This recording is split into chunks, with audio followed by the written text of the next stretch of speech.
पच्चीस तारीख આપણે કરી રહ્યા છે ખરેખર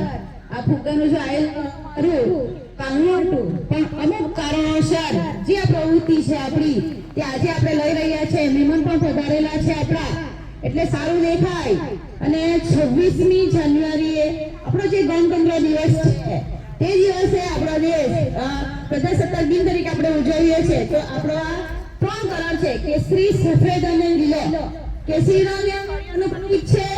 સફેદ રંગ એ શાંતિનું પ્રતીક છે અને લીલા રંગ હંમેશા હરિયાળી બતાવે એવી સમૂહ એકતા સાથે આપણે આજે પ્રવૃત્તિ કરવાની છે 1 2